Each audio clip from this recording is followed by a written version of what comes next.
Hi, for this segment, I'm with Hunter Allen of Cervion Systems. Hunter, thanks for joining us today. My pleasure.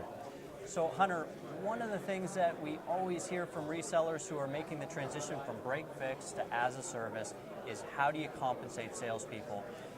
You're used to getting a lump sum of cash up front, and it's easy to sell salespeople. When you're on the as-a-service and you're getting paid a monthly subscription, you don't necessarily have that cash to do it.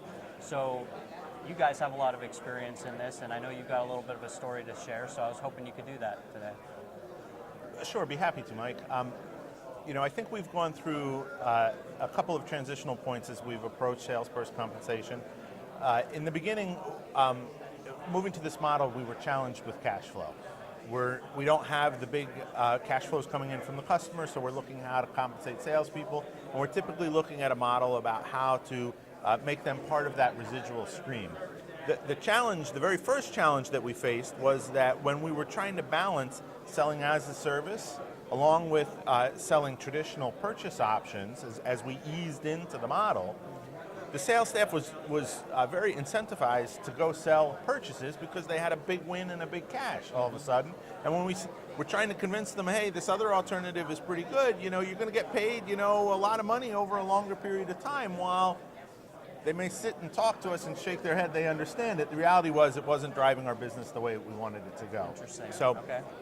Throughout our transition, our balance has been what component of compensation we pay them up front or as part of the installation or the sale component, and then how do they participate in the residuals? Is that a portion of the monthly fee? Is that a portion of the credit card residuals that we sell when we bundle processing with it?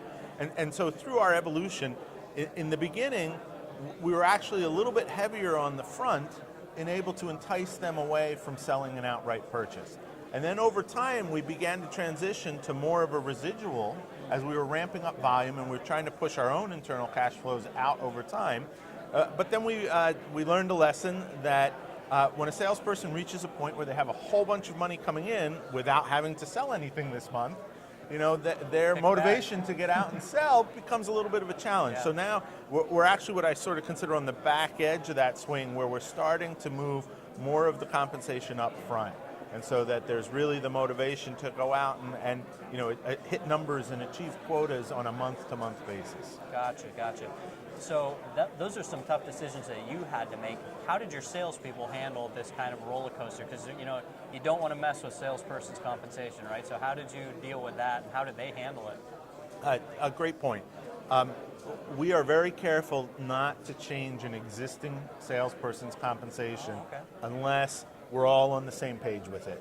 We would tweak our model when we would recruit a new person and bring them into a new model, but we would not go back to an existing person and change it if they had a concern about the change. Gotcha. Okay, well that's some great information. Thanks for sharing it with us. My pleasure.